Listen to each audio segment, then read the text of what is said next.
Hello, welcome to 11.2. Today we're actually going to be carrying out the significance tests. Steps for any significance test. We write out the hypotheses. That's the null and alternative hypotheses. Write out the conditions. Do the calculations. We need to list the test statistic and the p-value. Finally, we need to interpret. We need to make a decision about our null hypothesis and then interpret our p-value. And then we want to write a conclusion that connects the problem in context. Hopefully this makes sense as we go through a couple. Now, first test we're going to do, because it's the easiest, is the z-test. We take a z.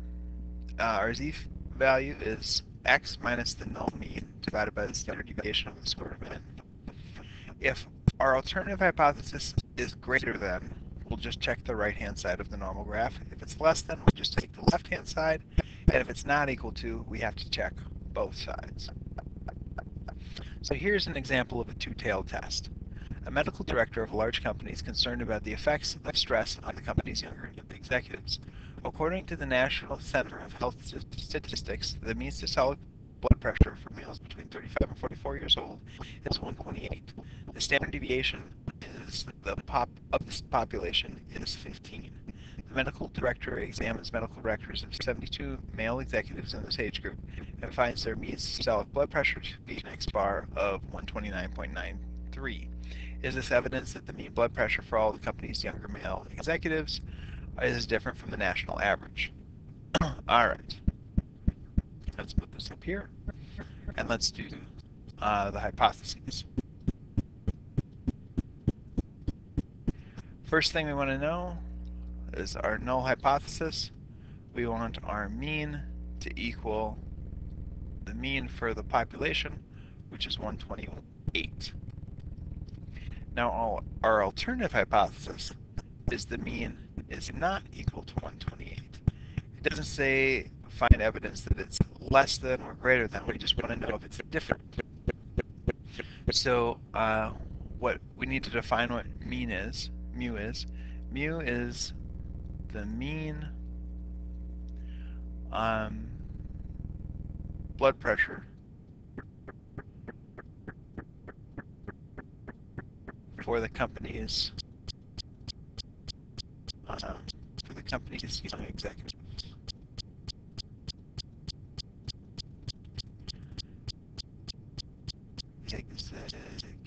Executives. Wonderful. Now we go to conditions. Does this come from an SRS?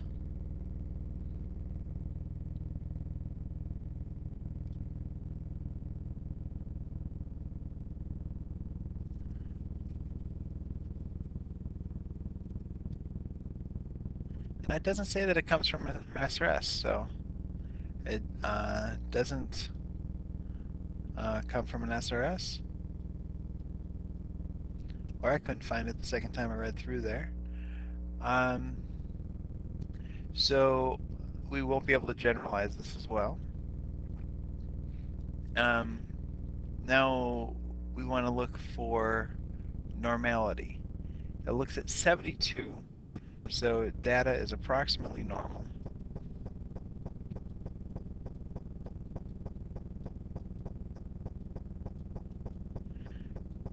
Normal.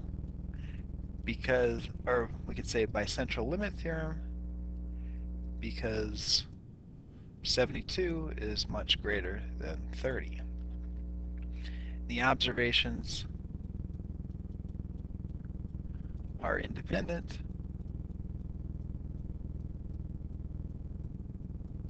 If there are more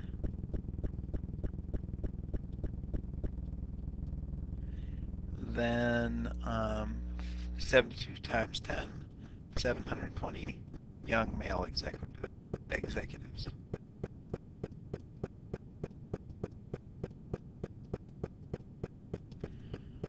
All right, so our conditions are taken care of. Now let's go to the calculations. So we want to find our z statistic, which is our mean, x bar 129.93, subtracted from 128, divided by the population standard deviation, which is 15, over the square root of n, which is 72. Now if we divide this out, let's see what we get.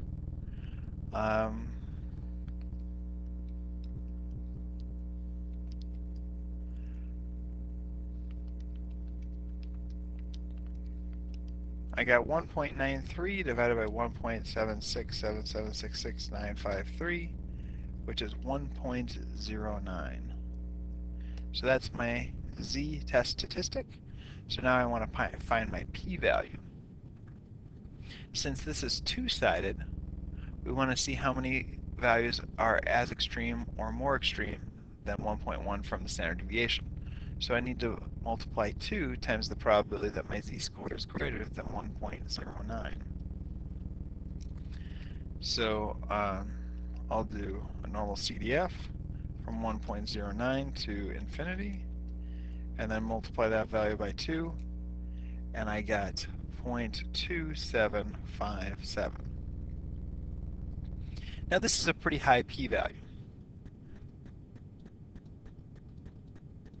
So we fail to reject the null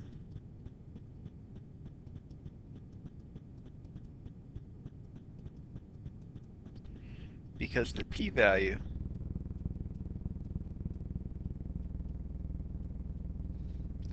is 0.2757.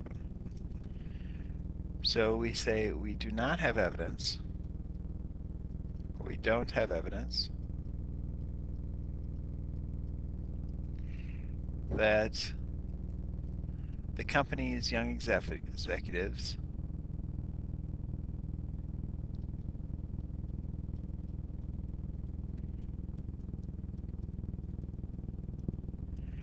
have a, a blood pressure level different than the national average.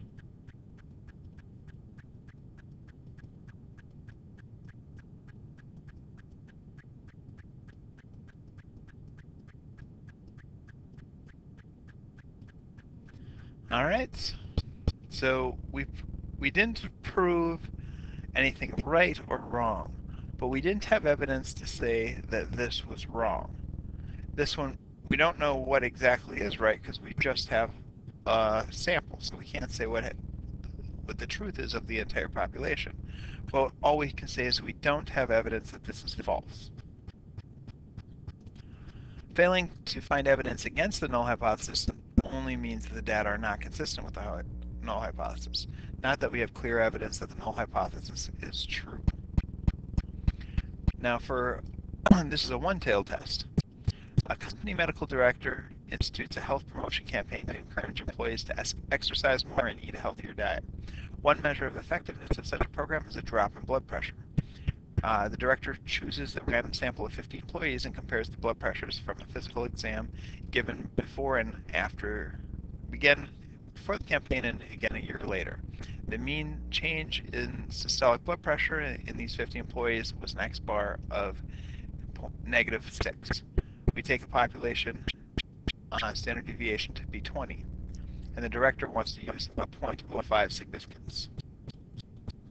So first we write the hypotheses. We want our null hypothesis to be that the mean is equal to 0. So there's no difference between before and after. The alternative hypothesis is the mean is going to be less than 0 because we want a drop in blood pressure. So we want the mean to be less than 0. Now over here we want to define mu. Mu is the difference in blood pressure.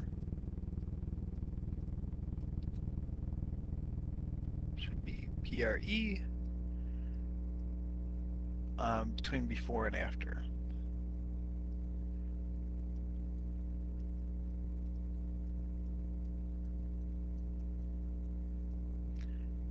the diet.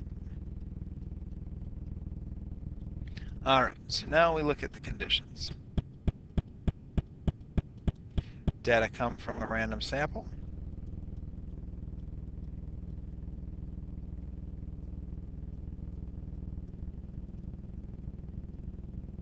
But not an SRS. There are 50 employees, so data are approximately normal.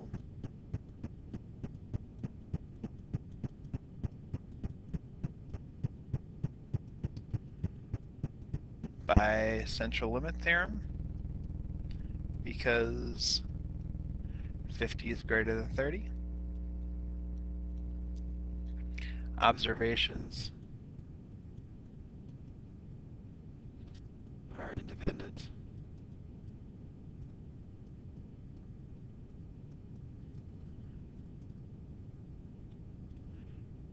If there are more than 500 people.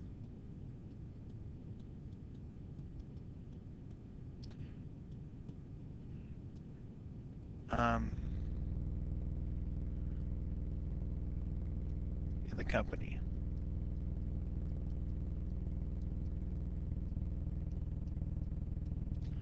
All right, so now let's go to calculations.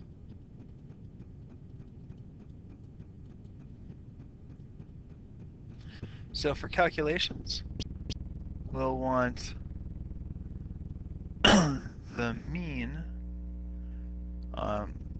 or we'll want the z-score. We want the mean of this to be -6 minus 0 over our standard deviation of the population over the square root of n, which is 50.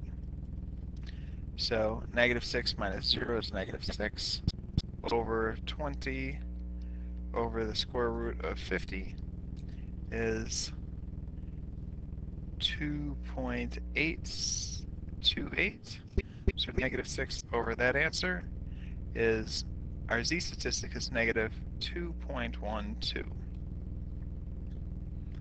All right, so for our p-value, we want to look at the probability. Our alternative hypothesis is less than, so we want our z to be less than -2.12. So we just do a normal CDF from -infinity up to -2.12, and we get a p-value of 0.017. All right, so a little over 1%, a little less than 2% of the time. So now we want to interpret this. What does that mean? That's less than our alpha. Our alpha was 0.05, so we reject the null hypothesis. We reject the null hypothesis because our p-value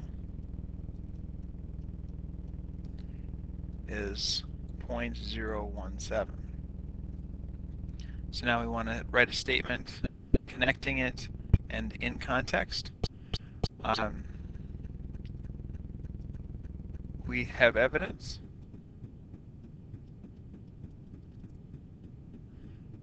that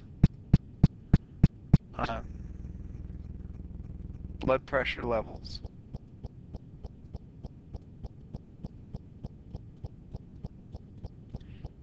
decreased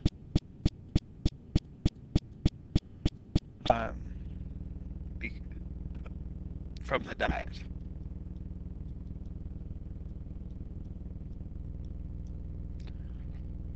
All right, there we go. Now there's a connection between confidence intervals for 95% and two-sided significance levels of 0.05. Also for 99% and the 0.01.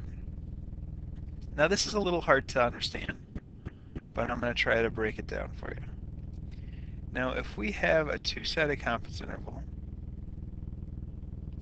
so say we have an alpha level of 0.05, and if it's two-sided, we have to check the left-hand side and the right-hand side.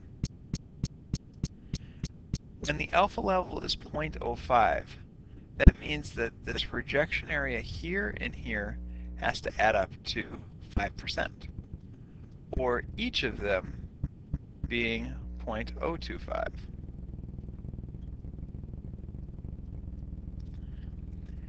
So whenever we take a random sample, say this is our mean, if I take a random sample and I get a data point here, I will fail to reject the null.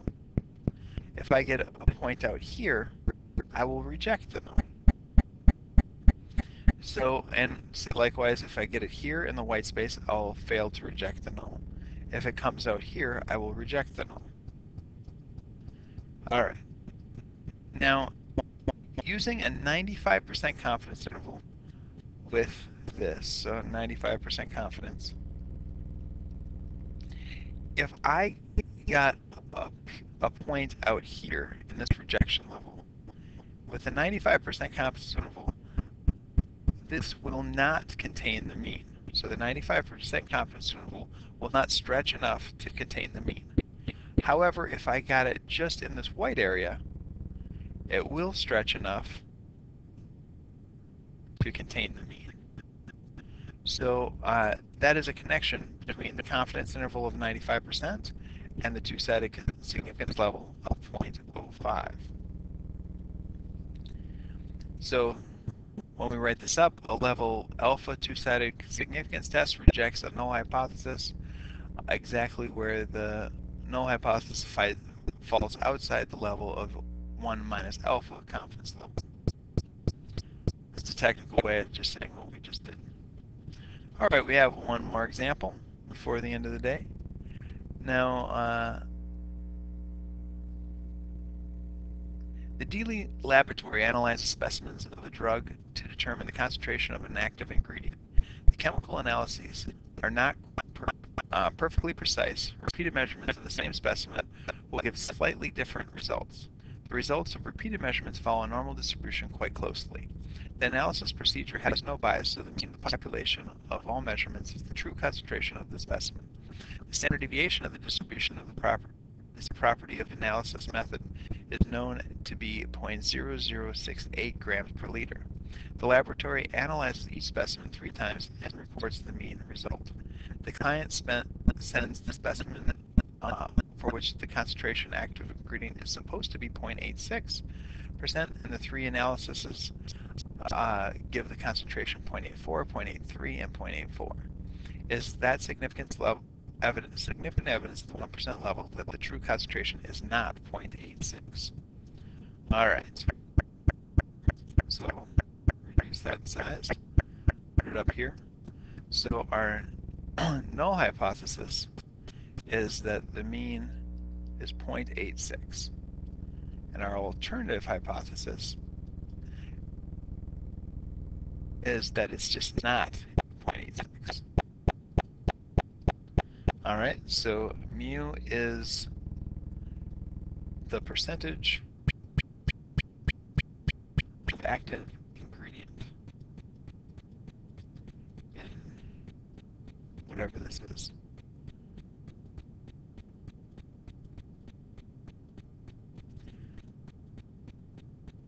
It's supposed to be IENT, the active ingredient in the specimen. All right, so for conditions, do the 3 measurements come from an SRS? Well, no, because you're just weighing something 3 times. So not an SRS, but you can't. It doesn't matter because you can't take a random sample of measurings. So not a big deal. Data are normal because they come from a normal distribution. Come from a normal distribution.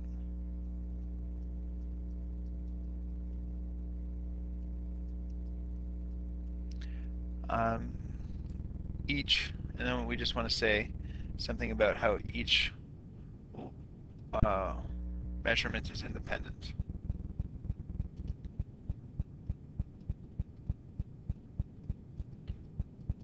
Should be independent.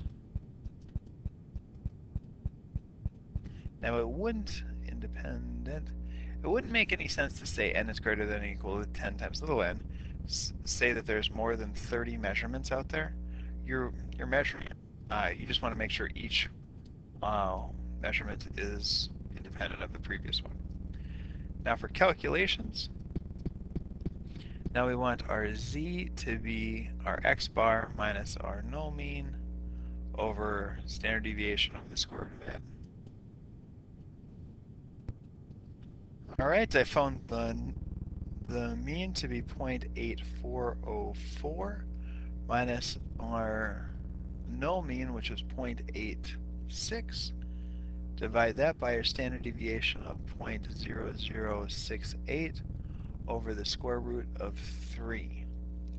So that minus 0.86, I have negative 0.01956, and then 0.0068 divided by the square root of 3, and negative 0.01956 divided by that answer gets us to negative 4.98. So that's negative 4.98. So that's 2 times the probability that my z-score is less than negative 4.98. And this probability is just about 0. So 2 times just about 0 is essentially 0. It's a very, very small probability. So my interpretation, we reject the null hypothesis.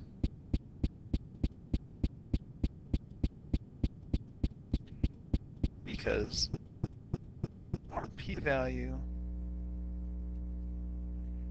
is approximately 0. So we have evidence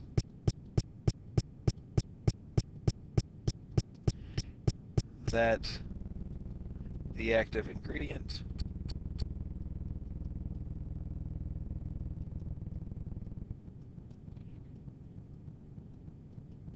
is not at 0.86%. So there you go. That's another full significance test. Now here are the homework for tonight. Good luck with it.